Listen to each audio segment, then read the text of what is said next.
I deserve to be at that table just as much as anybody else. And I have value and something to say and a unique perspective that nobody else at the table has.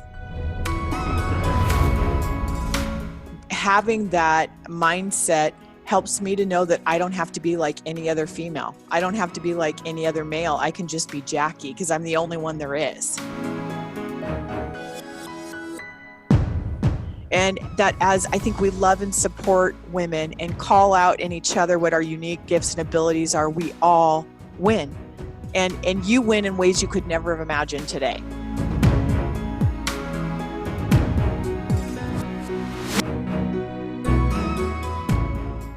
Welcome, listeners, to Taking Her Lead. This is episode 6. I'm Joshua Everett Mayer. And I'm Trace Kerr. And we had the real treat of interviewing Jackie Maker, who is a leader in a number of respects, a consultant for businesses around leadership and organizational strategy. And she is on the boards of a number of different nonprofits and also an artist. Just kind of a busy person with many really cool endeavors. Yeah, I found listening to her very inspiring. I felt like, she kept talking about how she's about activating people and giving them the skills they need to be more active in their lives and in their taking responsibility for their actions. And I think you're really going to enjoy this episode. It's a long one, but it's worth staying there to the end. Yeah, and it goes by quickly. So without further ado, this is episode 6, Taking Her Lead, Jackie Maker. Here we go.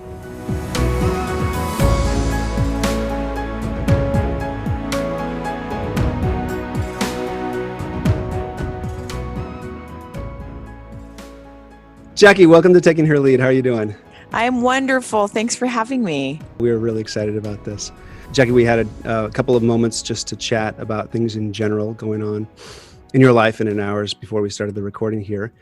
And we just made us more excited to chat with you about the topic of women in leadership, as you have definitely some extensive experience around that topic. And so would you like to just jump in and talk a little bit about the things that you're pursuing right now? I would love to. And, just as we're jumping into that, I also want to say I have extensive experience in women in leadership. And first of all, that happens because I've been led by really wonderful women. And I'm right now, today, being led by wonderful women. And so I currently own a consulting business. I hung my shingle fearfully and with tremble 5 years ago, saying to myself, will anyone hire me? Will anyone think I have anything to offer? And I just kept stepping forward afraid. And before you knew it, I had my first client within the first 3 months. And in the first 12 months, I became profitable, and I was so excited being a small business starting out, knowing the statistics, and have been doing it ever since and love it. Really, truly feel like it's possibly why I was put on the planet. It's really serve business owners, nonprofit leaders, municipals, just helping people achieve the things that they really desire. So aside from that, I have the honor of serving on a few boards, organizations that I really believe in. And that's just really a joy for me. Women's Impact Network, which is local to Kootenai County, Idaho. That's Coeur d'Alene, Idaho. We serve several cities in this area. I am serving as the president of their board. It's a group of women who have a passion for personal and professional growth. And our motive in everything is really, truly to inspire women to greatness. Then I also serve on a board called W.I.N, Kootenai County, and that's a national organization with a chapter here in Kootenai County called Love in the Name of Christ. And they essentially act as a clearinghouse for churches and really help churches help people. I gave an example recently where someone may call in for assistance to a local church, financial assistance of some kind. And that church really has very limited ability to really resource that person well. One-way giving is almost the only way to do it, and often they're not really sure what the person's actual need is. They might be saying, I need rental assistance, but there could be some other needs. So Love Inc. comes alongside to help to support that caller, the person who's in need, and also the church, in being able to really equip that person, give them an opportunity to walk out of the point of their need and really end the cycle of ongoing need in their life. Another board that I am really proud to be part of, and actually was a founding member of that board, is Charity Reimagined. And that is also something local to Kootenai County. And we really started that organization with the focus of providing a guide to help nonprofits, civic groups, and ministries avoid the long-term impact of one-way giving. So much of what I just said about love in the name of Christ, they're really helping, they're another layer helping churches and ministries and nonprofit organizations, civic organizations, really discover maybe patterns where they have processes in place that are really pushing them towards one-way giving, when really those organizations were founded because they want to see transformation for the people that they're serving. They want those folks that are receiving their services to experience transformation. So I'm really proud of those organizations, and it's a happy place to give my time for sure. Gosh, that sounds happy. So, as if that's not enough to keep me really busy, I also founded a company called Jackie Maker Designs. I am a very creative person, and I have been for years. So, underneath that umbrella, I have a jewelry company where I take recycled bike inner tubes, and I turn them into custom jewelry. And I sell those nationally, and it's been a really fun passion project for me. I'm also a painter, so I love to rehab kitchens and furniture, and also watercolor art, things like that. So I'm a creative in the midst of all of this, and maybe I need to be able to manage all these things. I'm not sure. Yeah. Do you sleep? I do. I sleep hard, but I usually have a list of things I'm going to do the next day. I'm like so excited to wake up to do X, Y, Z. That's fabulous. Yeah. Can you briefly explain one-way giving? Yeah, so one-way giving can be a situation you can get into easily. Even, I'm going to give you an example with family, a one-way giving example with family. So you might have a son or daughter, or a extended family member who maybe has really struggled kind of moving the ball forward for themselves financially for a variety of reasons. There could be catastrophic situation, there could be whatever it is. And often, family will step in, friends will step in, churches will step in, civic groups, and they'll help to meet that emergency need. And that's not exactly what we're talking about with one-way giving. One-way giving is where that need happens over and over and over again, and people begin to get into a cycle of, I have need, I'm going to go and ask for help, rather than looking at the situation and figuring out, is there a way out of this? Would a second job make a difference? And often it's because someone has never even thought about that or had the support to know how to navigate it.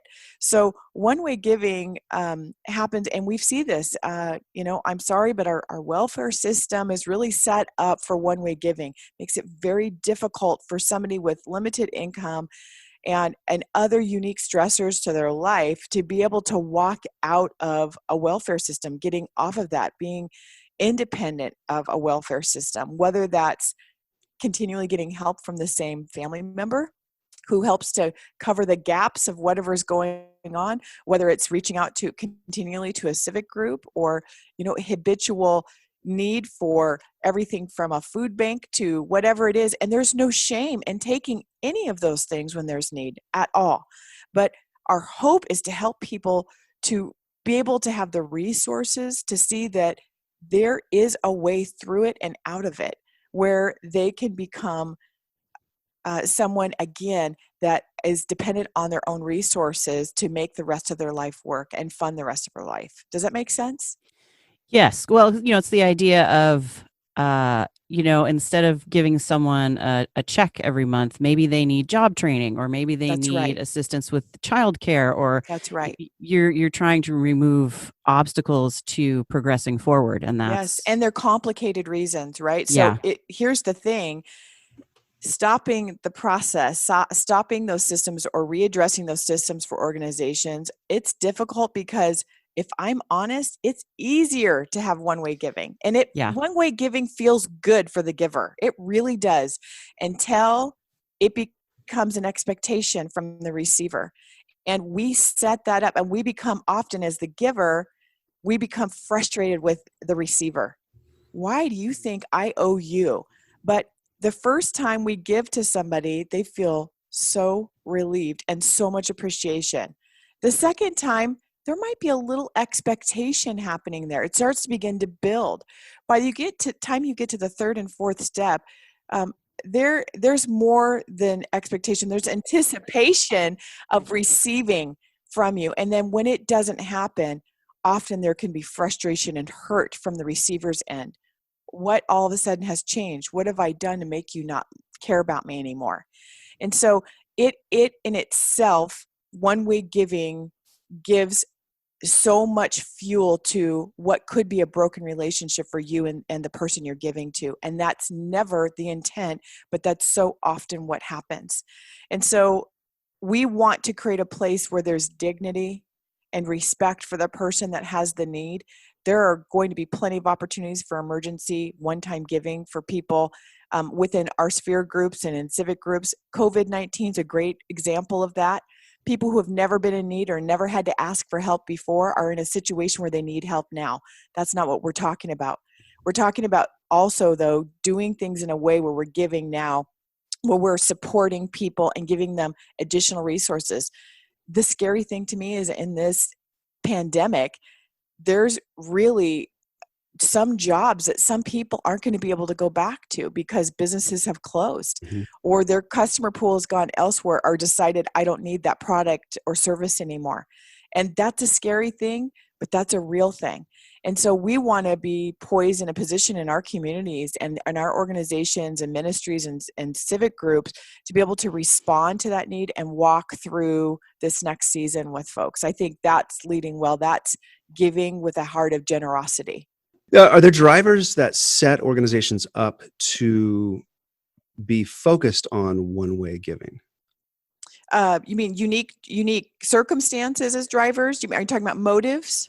Yeah, motives. Yeah, what if I run a small nonprofit and I am in the industry of giving toward people in need? What sets me up to be in a place where I'm motivated to give one way? Well, I think an easy one is nonprofits that don't have the staff. They don't have the funding for the staff to be able to do the case management that it requires. Yeah, that makes sense. Classic underfunding. In education, it requires more in an opportunity for accountability for those that you're giving to. And accountability is a really beautiful and wonderful word because it's full of dignity and respect for those that are receiving. But it takes more. It also requires a mind shift from old thinking and the ways that we've done charity in the past Mm. for many, many years, because one-way giving assumes that the person can't do for themselves. And there are very few people that can't do for themselves. We're robbing them of really the joy and the blessing of a job well done, of doing something they thought they could not do, doing something afraid, and then accomplishing it and seeing themselves. There's nothing like watching somebody who has gotten a second job, who has gone back to school, who has begun a journey in education that enabled them to go into a field where they were able to earn a wage that they could do more than just survive, but thrive, take their family on the first vacation, have money in a savings account. And you hear those people telling their stories, and I've been in front of them and been one myself, crying, thinking, I never thought this was the life I could live. And because of you providing an opportunity to walk this road with me and continue to give assistance as I was doing my part, it changed everything. And so those are the kinds of stories, I think, that the more we get it out there, more it begins to change old ways of thinking. Because I think ending one-way giving can feel cold and harsh, but that's not what it's about. It's actually about more relationship with those that we're giving to, not less. Mm-hmm. Jackie, can you talk about, you mentioned that you were in those shoes at one point as you were moving up to where you are now. Can you talk about that? Talk a little bit about Yeah. So my parents were teens when I was born, 19 and 20. And I was an unexpected pregnancy, and they made a decision to carry out on the pregnancy and have me. And I'm so grateful for that. I'm grateful for both my parents. And, being raised by young parents who were still navigating how they were going to live as an adult and provide for themselves, that those were unique stressors and experiences that I had as a child that left an imprint on me. And my parents were, my mom and my dad were divorced when I was pretty little, and then both remarried. And I can say of all of them, all of my parents involved in my life over the years, they are the hardest workers I know. They did all the things that you would want them to do. They took second jobs, and they shifted between who was watching the kids, so the other guy could take another shift where they were working. And when I was in high school, my stepdad, who's just absolutely lovely, wonderful man, went back to school and actually signed up to the military and went back to school and became a nurse. And that was game changing for our family financially, because it went Wow. from 18 years old. And so I had really grown up in this mentality of just surviving, making sure we had food, you paid your bills and all of that. It never occurred to me that having a savings account or saving for retirement or regular vacations or giving. My family I grew up in an incredibly generous family. My parents would give you the last of whatever we had, and were creatives themselves. And so they were always so good about sharing with the people that we loved, people in our life, strangers or neighbors. It didn't matter. But a giving capacity beyond that, even making significant gifts to an organization, it's never even something that crossed my mind. And so as an adult, I really had to work out of patterns of surviving that were not healthy for me, not saving, overgiving. I was a classic one-way giver. I was a classic overgiver, and it made me feel good. This is not something I'm super proud of, but during a time I was on staff at a church that I loved, and I had such a passion for people. I ran out of gas 7 times in 1 year in the same spot in our church parking lot. It was like once a month for 7 months. And every single time it was because I'd bought somebody's groceries in line that I thought, oh, it looks like a single mom. I didn't even know the information, but there was something about the story and that compelled me. It pricked my heart. And I'm not saying that the doing of it was wrong, but I didn't have the money to do it. And so what happened is I'm praying the whole way to work that I make it to work, because I'm out of gas money because I just gave it away. And so I had to start looking at, how is one-way giving impacting me, and how is it actually keeping me from giving in a way that really impacts people? What am I getting out of this? And that was a hard lesson, and it started to be reflected in many other areas of my life. And so my relationship with money began to change. And as my relationship with money began to change, I think I started to understand the dignity that needed to be involved in giving well, and giving where it produced change and opportunity for people, that it wasn't just about me feeling good. And as well as when I didn't save money, when I wasn't thinking about the future, I wasn't creating more freedom in my life. I was creating less freedom. And so those things really changed for me. And my parents have been big champions of that, because they figured that out. When they bought that first home, they started to see the writing on the wall. We want more. We want more for our lives. We want more for our kids. And so I came to this story a little bit later in the game, but I got there, and I'm proud of that. So I think the reasons the passionate part of me that stays involved with organizations creating change in our community through giving is because I lived different sides of this. Our family needed support. We received emergency support over the years. We had to go to the food bank a few times. Those are hard situations that left an imprint on me. So the ways that we resource those that we're giving to in our communities, I think, is really important. Food banks that are set up, for instance, like a grocery store, rather than someplace you go through with a box and you get things that nobody else was going to cook with. There's a very different mentality around that. And we've got some food banks actually in our area where there's a family that just recently was sharing with us that she takes her daughter there because her daughter doesn't know it's a food bank. She thinks it's a grocery store because it looks exactly like one. All of the produce is free there. It costs nothing. And, the food bank in itself is free, but they work on a point system, but there's 0 points for fruits and vegetables. And then all of the other things are points so that she manages those during the month. So her daughter just has no idea. She has a little card she uses to say, I'm going to use, 35 points for the groceries today. And that's a huge support for her. And she's walking through that process. So I think things like that are great opportunities for us to be part of. So I'm not passionate about any of this at all. Sorry about that. Like some of what you're talking about is focused on an appreciation of the dignity of the person, Yes. both in what they need, to be fulfilled, Yes. to kind of fulfill how they're designed, but also then an understanding of what their capacity is to participate Yes. in moving forward. Yeah. And not assuming someone's capacity.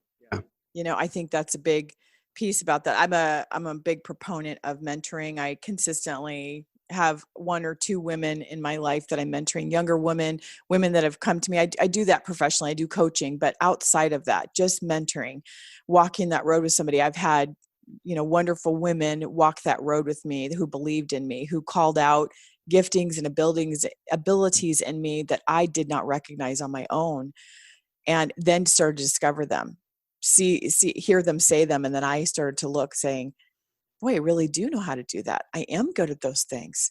And that put me on a mission to begin to learn more about myself. Now I want to do that for others. And I think when you assume capacity about somebody and you don't take the time to really speak out the good things that you see in them, the gifts and abilities, we miss the opportunity to do more than just financially give to somebody. I think those investments that people make in our lives are the most significant, that the investment of time and relationship, and it costs more. That's just the darn truth of it. It costs more to spend time investing in somebody than it does to write a check. Working with fewer people, Yeah. Uh, I think in some ways, or you have organizations who are utilizing more volunteers and staff with really good pathways through this, because there's no way it can only be done by just paid staff at nonprofits and civic groups and ministries. It's got to be communities that come together that understand this, because if it's just organizations, then people become afraid of doing it wrong. Oh, I better not do that because I don't want to one-way give. And that becomes this taboo. We're working our way through it. There are still opportunities and reasons we would do one-way giving, emergency services that we talked about, and situations that are catastrophic, a death, an illness, whatever. Those are situations for that. We're not talking about that. We're talking about ongoing poverty or ongoing need. And it requires communities to come together, and individuals, business owners like myself. You're not getting paid to do it. You're doing it because it's the right thing to do, and people deserve it, just like I deserved it. And I'm grateful for those that have mentored in my life, and women and men who have said, I see this in you, or let me help you see that this thing that you're doing over and over again could be having a negative impact in your life. Have you ever considered it? And giving me the opportunity to answer questions and just tell my story to them. Those are powerful people in my life that have really ricocheted me forward. And I have a handful that I stay in contact with, and many people that I feel like have given me the courage to be the woman I am today. Jackie, you said that you have a philosophy of never asking for permission to be in a room or to be at the quote unquote table. Can you talk a little bit about that? Yeah. I think so many people when I meet them, this, I'll speak from my own self. So I believe that many times I meet somebody, and after I get to know them for a while, they'll tell me, I was kind of nervous to come today, or I felt so nervous being in that group. I have kind of a superpower of getting down to the truth with people after knowing them for a short time. My parents said I had a stamp on my forehead growing up that said, "Tell me everything." And I think because I genuinely have such a deep love for people, that I know that people feel that. And so they feel safe and can really enter in that. It leads me to this. I have to purpose through this because I feel nervous sometimes in groups. If there's really, really handsome men in a group, I feel nervous that I'm not going to be accepted. I don't even care if there's prettier women than me there. I don't know why. Maybe because I grew up in a big family of so many guys too. I'm just like, I want to be accepted like anybody. That's my thing. In those situations, happens to be my thing where I get a little bit nervous. But I say to myself, they need to know me. I have something to share in this group. I have something to offer, and they are going to be better for knowing me, and I'm going to be better for knowing them. So it's a mantra that I say to myself, and I go anyway. And when I get to that table, especially when I've been invited in, if I sense from somebody that they're trying to push me out a bit, and that happens, I just wait them out. I jokingly say with some of my more resistant consulting clients who hire me on, and I say, I'm going to be talking to you about every area of the organization. They're like, "Oh, I want that." I say, I need you to understand that I'm like a level 5 Klingon girl who won't allow you to break up with her. I am going to wait you out. And so I think really that's long suffering. That's care for the person, for the whole relationship. I'm not saying someone can't break up with me. It doesn't happen very often because I usually can navigate what else is going on. But I think if you're not me willing to do that, some people won't, they don't have time for that. They don't have the capacity for it. They're just like, I don't think so. I think people thinking about the fact and understanding that you have something to offer at the table, even if someone else at the table across from you, you're seeing body language that says, I don't care that you're here. I don't want to hear from you. You respectfully continuing to hold your space, holding your seat until they can see it. And not everybody does, but it doesn't really matter to me. I know that I should be there. And so I don't do it in a forceful, you are going to hear from me way, but just knowing that I deserve to be at that table just as much as anybody else. And I have value and something to say and a unique perspective that nobody else at the table has.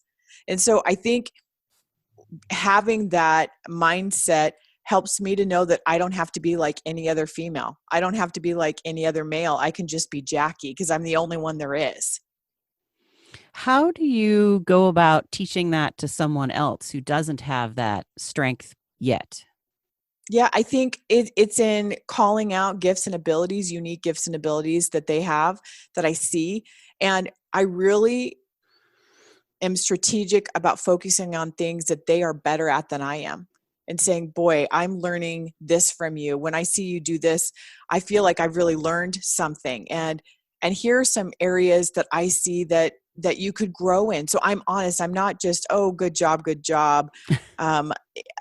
There has to be an opportunity in any good mentoring relationship where you're able and you have a regular conduit of truth going back and forth between the two of you.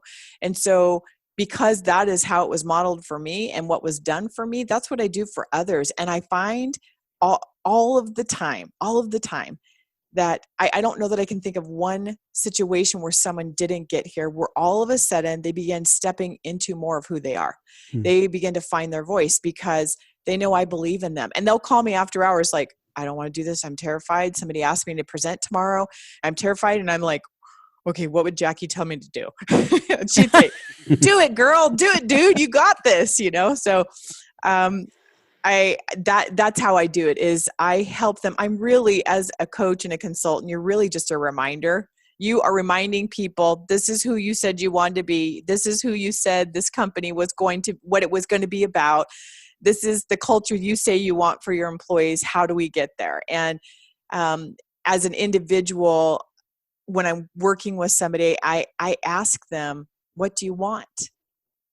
What's your dream? If you could change and anything, if you could use a magic wand to change yourself, what would you be? Who would you be? What holds you back? Where are you stuck? And I think as we walk through those pieces and those obstacles that seem insurmountable, there's no way I'm ever going to change. And some things we can't change, right? But we can always change the way we respond to anything.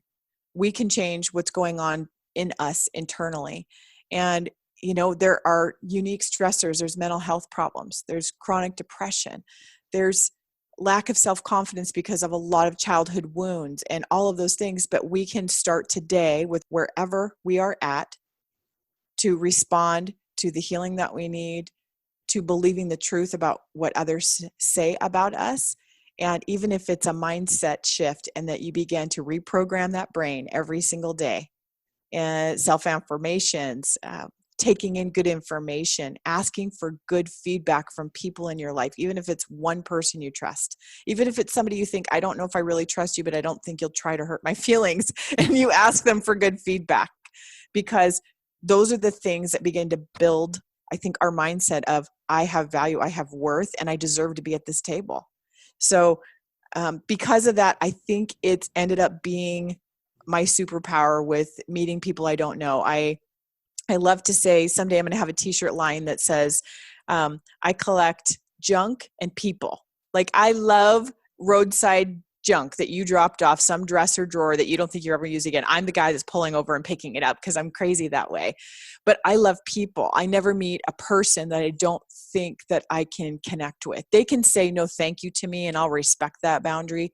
But I truly love knowing people, knowing their stories, and helping them. Even if I get, 2 hours with them on a plane, I love to give a deposit of a gift of them seeing who they are. And I almost always, I have Netflixed and slept through flights, but most of the time I take an opportunity to say, I was so impacted by our conversation today. You're a wonderful person, or thanks for taking the time to visit with me, and identifying one or two things that they said that I can speak out in front of them. And they're always surprised. I get email from people that I meet on planes all the time. Like, how are you? Checking in. They become Facebook friends. And I know that's not everybody's thing, but because I purpose to respond in this way to my life, I just get gifts every day in people and in situations that I could never have found myself in. And at, 10 years old, believing I would be living the life I am today, I could never have imagined it. What I'm hearing is that you have a level of selflessness and strength that allows you to focus on the other person. You said that, gosh, if I'm in a meeting with a client who's resistant, I can get past myself and kind of lean into who they are and where they're at and understand their resistance. And I think that's a big deal. I think a lot of people struggle with it's a strength of selflessness, and I don't think that's even the best way of expressing it. But that's what I'm hearing in your voice, that you've got that. Can you speak a little bit to where that came from? Well, number one, and I don't need this to be quippy at all, but it's truly from my faith. I became a Christian as a 12-year-old kid, and really God healed a lot in my heart that was broken, and areas of value and worth and those kinds of things. And then I've walked that out. I also had modeled for me from my parents just real selflessness in the way that they cared for and loved us and loved others, with no expectation of a return, but then seeing return over and over again. And so it was cultivated both by my faith and by modeling from my parents, for sure. They didn't do everything perfect. They'd say that to you, but I saw them respond to difficult situations well over and over and over again. So I had the data that supported a model of a life that I could live like this. On top of that, I really believe, and I've experienced over and over, that every single time I do it, I win. And so where there's selflessness, That's true. But sometimes I've wondered if it's selfish because I create environments, or I keep on with something where I would be brokenhearted if it failed. I keep on with it because I have faith and hope, and know that if I remember that whatever the resistance is isn't necessarily about me. There might be something in me that's triggering it Hmm. with the person. But when I remember it's not about me, because we don't have the relationship where I've done anything to the person that would wound them, I end up getting to see the whole story come forward, and not always the whole resolution, but I begin to see and they begin to see. And so often I get to hear the, I'm so glad you didn't give up on me. And that is addictive to me. Hmm. Restoration, transformation in people's lives, personally, professionally, it's addictive to me. And so there's a motive in the way that I do things because I so want to do that. I think when I look at that broken drawer on the side of the road, or I look at somebody who's a hot mess that a company says, we love them, they're skilled and dynamic, but if this doesn't change, we have to fire them. I get all excited. The bigger the mess is, the more I want to be part of it, because I know the reward at the end. I know the potential for staying involved. And I think that's a huge motivating factor for me. I care about people more than anything, and I want that person to experience it. But if I'm honest, I'm addicted to seeing transformation in my own life and the lives of others. And it really just helps me to take myself out of the situation, and truly love wins. I just keep loving, whether it's a thing I should take to the dump, a wood piece or whatever, or a relationship. Love wins. And sometimes love wins because it's important to change the relationship. That person should leave the organization. Hmm. That's best for them. Or a person that I am no longer in relationship with. I have some people like that in my life where it that didn't work anymore. It wasn't healthy. And I love them and want good things for them, no ill will. But it's okay for endings to happen. So it's not, I don't mean it to say that everything has to be, happy clappy and it's a hallmark ending to it. That doesn't always work, but I think there's a way to do dignified pivots in every relationship, and soft landings as people are going away from a thing. And so, speaking to my motive and how I got there to be in a place of selflessness is, I've tasted the rewards of being selfish, of doing everything for my own, for not planning for the future and just thinking about my own needs all the time. And it's bitter, and I never want to be part of it again. This mantra, this way of living, has really brought me the biggest gifts of my life, and I'm grateful for it. Thank you. Yeah. Yeah. Trace. Every time I have a question I want to ask, you answer it before I even get there. So Sorry. no, that's Kathy great, to the right? rescue.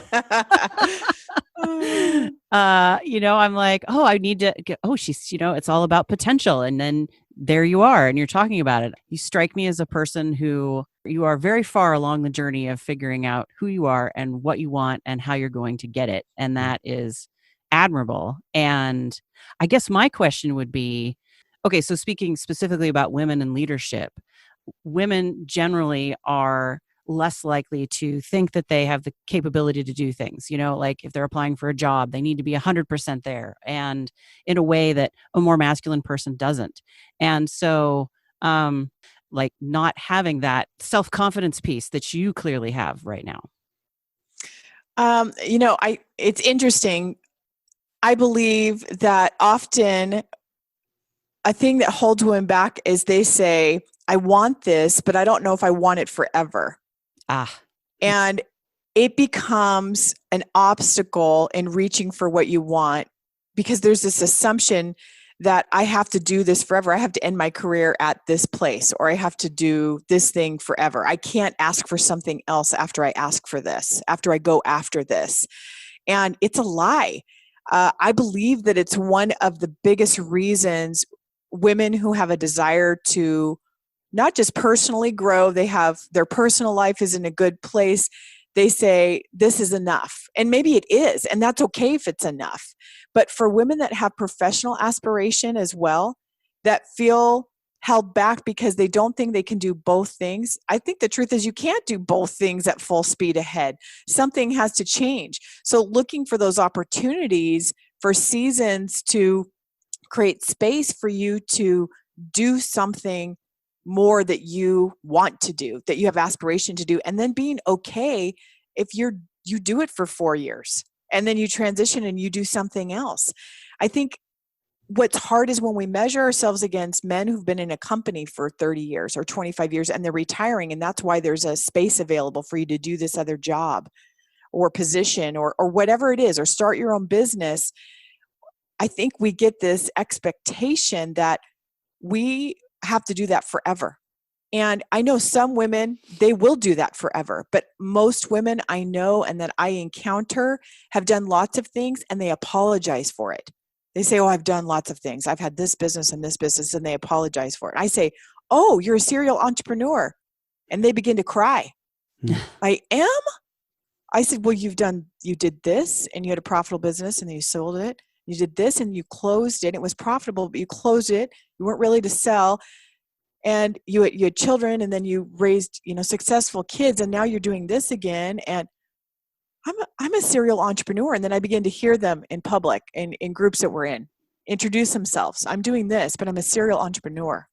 And I believe that when women allow themselves to be who they are and live the journeys that they're on and go after the things they're interested in, instead of trying to do it in the way you think it should happen, Mm-hmm. and the model that seems most palpable for everyone else, I think then women begin to reach places of success and dreams that they never thought or considered that could happen for them. And I know that from personal experience. I don't apologize anymore. I say, I am going to be a consultant probably for the rest of my life in some capacity, because I've done it my entire career in some capacity. I did it for companies where they just moved me around from one place to another, solving problems. Now I'm doing it professionally full time, but I also have this jewelry company that I'll have until I don't. And then I will start something else because I know that about myself. I don't apologize for it. It doesn't mean I'm not dependable or loyal. I'm one of the hardest working people I know, one of the most creative women I know. And I don't say that in a boastful way. I'm just okay with the fact that I don't know what else I'll do. I expect to have more careers after this. And I think it's okay. Not everyone's wired that way, but I think it becomes this big obstacle. I worked for a nonprofit a number of years ago and was working at they had a women's center, they had a women's recovery center. One was an emergency type shelter, one was a recovery center. I remember talking with one of their CEO of the organization. We were talking about this reality that many women came into their very skilled positions in the organization and were there 3 to 4 years. And I said, but it seems to be a pattern. And he said, do you think there's something wrong with that? I said, no. I think that if you can have women work here and give and deposit into this wonderful organization and create opportunities for transformation for the women, and they're here for 4 years, then we've won. If they come and they're leaving in 12 months, that's a problem. There's something internally that's not working. We're not supporting, but understanding that women's lives change. What they can do when their kids are small is different than what they can do when their children are middle school age or high school age, or women that don't have children. There's a variety of reasons, but making it okay for women to transform and grow themselves. And as owners and as leaders, I think that's a very unique thing about women.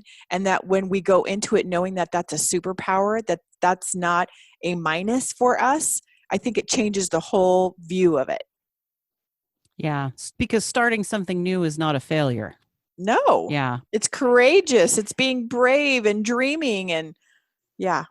Yeah. And I think a lot of women don't see it that way. I was thinking of a friend of mine who she, has had this job and that job and then moved because husband's job and then new job and new job. And she's like, my resume looks like a disaster. And I'm like, no, it looks like you have a lot of skills, right? Yeah. And Yep. You know I how to think, hustle. Yep. yeah, and I think that means not only does your own mindset needs to change, but culturally our mindset needs to change. That's not a negative, that Yes. this person has hustle, and that's important.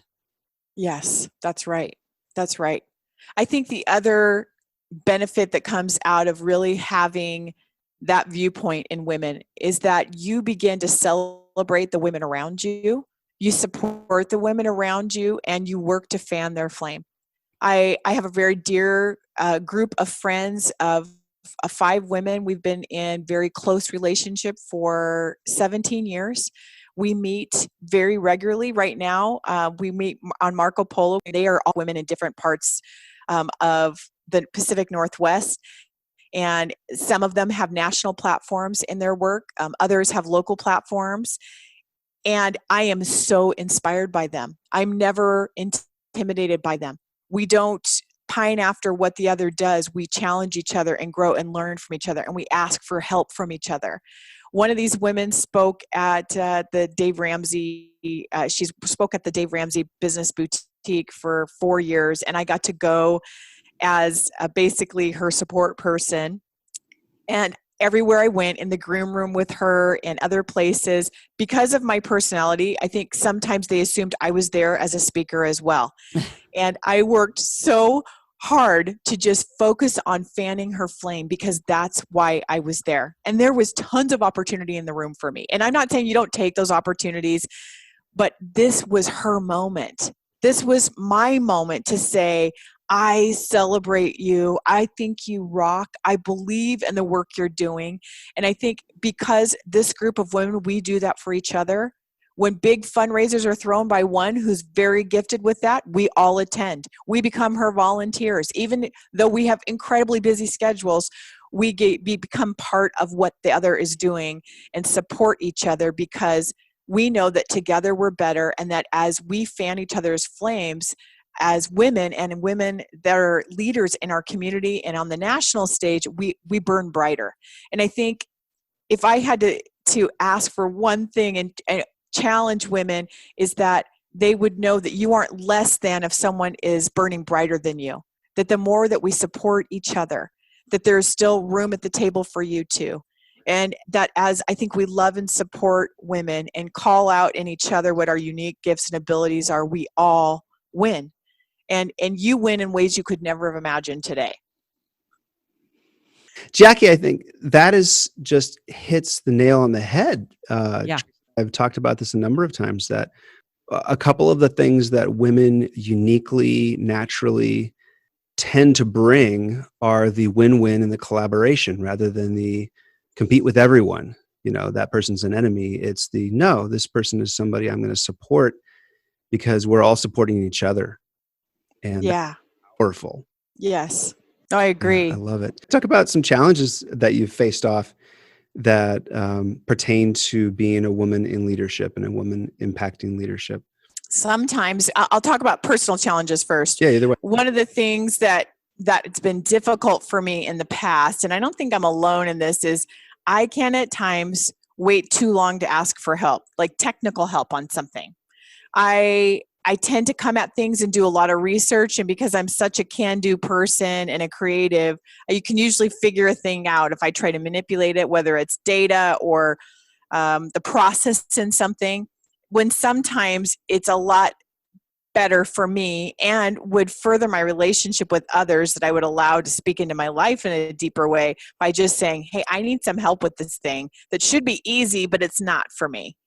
And I can struggle personally with not feeling like I should have all the answers all the time as a leader. And so I think, again, I don't think I'm alone in that. I encounter that with other leaders as well. Just being willing and cultivating vulnerability, continuing to cultivate vulnerability, not just saying these are the things I stink at that everybody knows, but this is the thing I'm feeling insecure about today.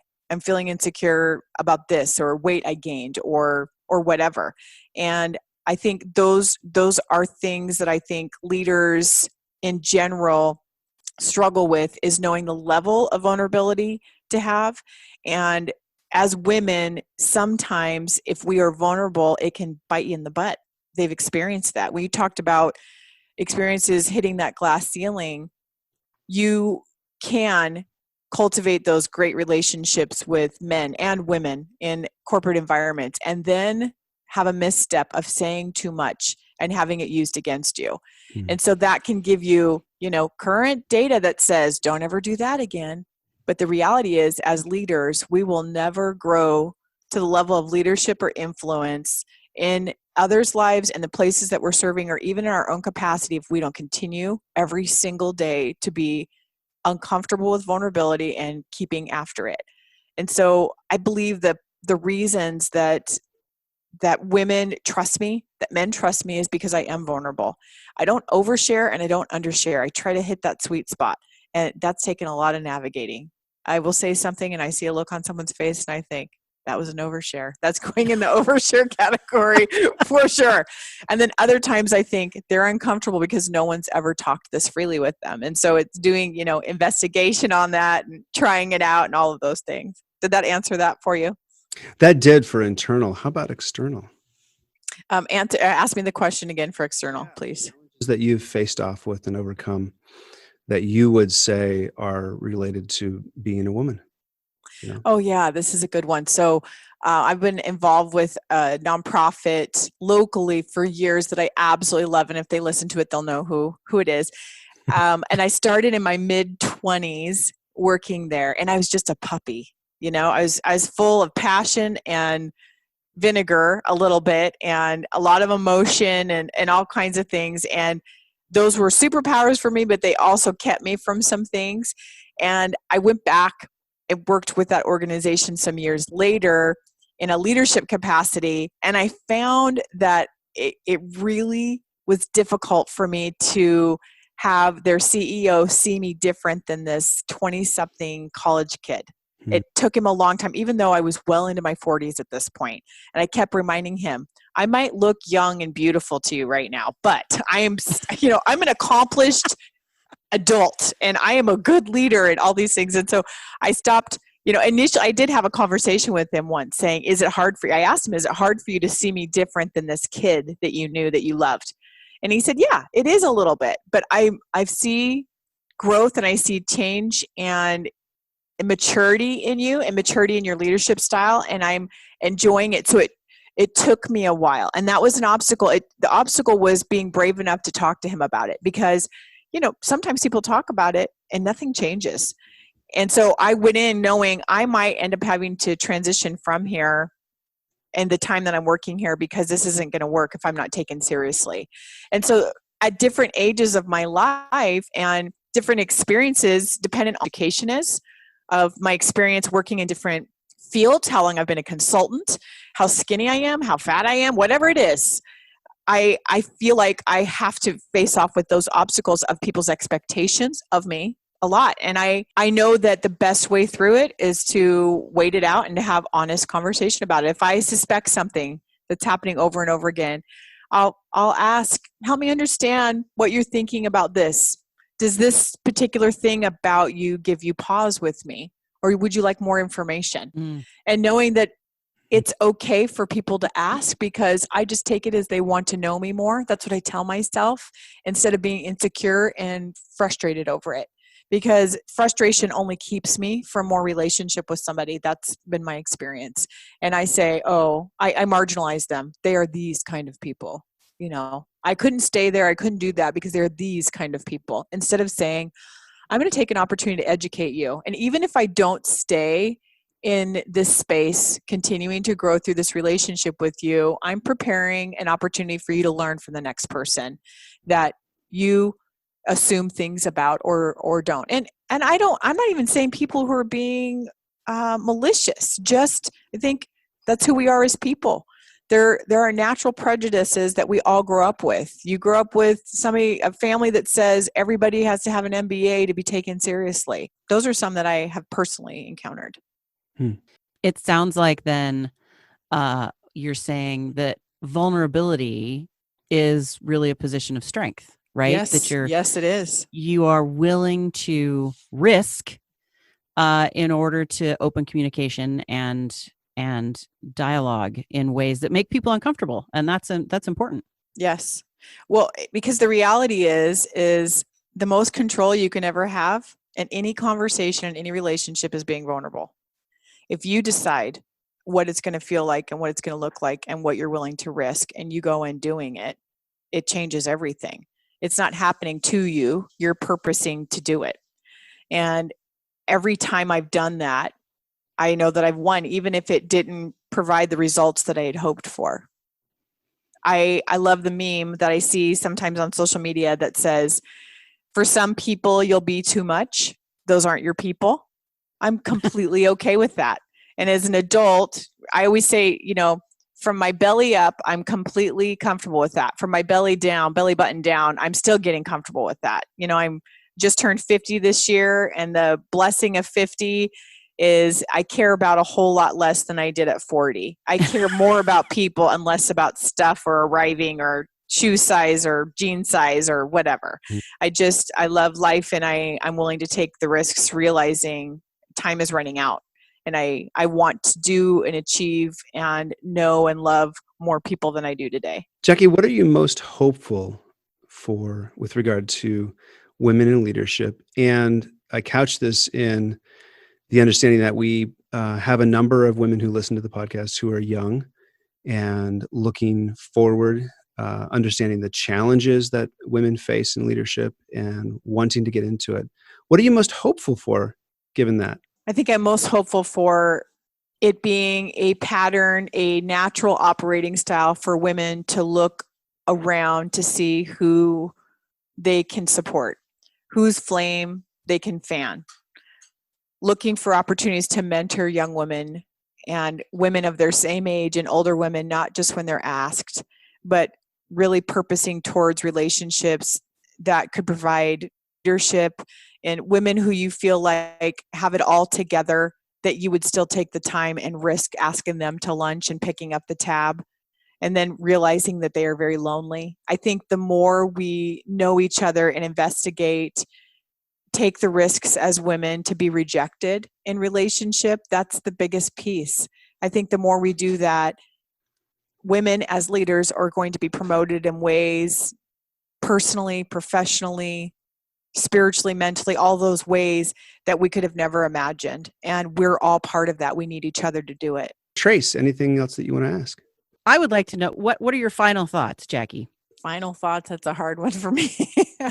I'm a love God and love people. I boil it down to two things. And I think I believe every day has an adventure ahead of you, and not a Pollyanna adventure, but an adventure full of difficulty, full of opportunities for you to be the hero in your story. And I think if we take opportunity to look at that and respond instead of react, that there are things we can't even imagine are coming our way.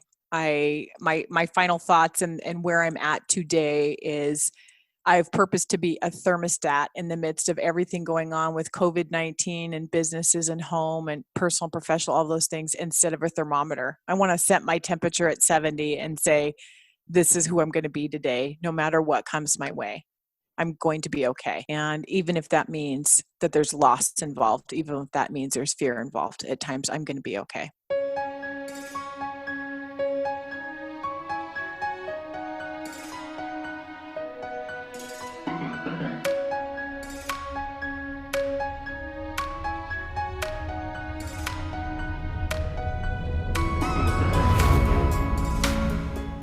I got to tell you that talking with Jackie has been fantastic.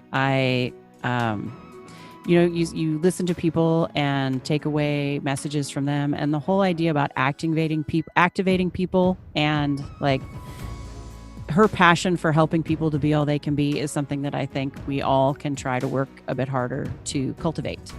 Yeah, I was especially impacted by her talking about vulnerability and being willing to take that risk.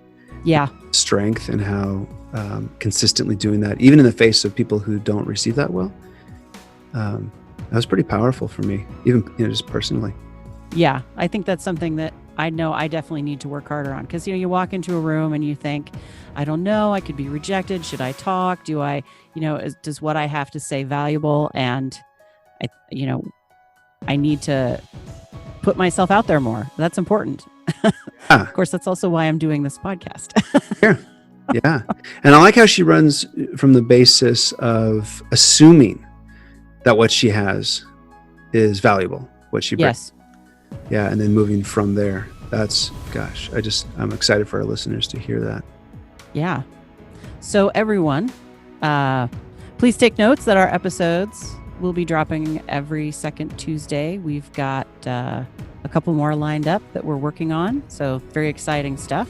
Yeah. And we are on Patreon, of course. And you can find that linked from our webpage, takingyourlead.blueberry.net. And of course, that's BLUBRRY. And we are on Twitter at her_taking. And of course, we're on LinkedIn as well, just at Taking Her Lead. Trace, anything you want to add? Well, if you like what you hear, we'd really appreciate it if you'd subscribe or rate, review us on iTunes, tell your friends. The more women and men in leadership, the more people we have listening, the more, more people we can reach. And for all the women who are in leadership and all of those who want to be, our hats are off to you. This is Trace Kerr. And this is Joshua Everett Mayer. Talk to you soon.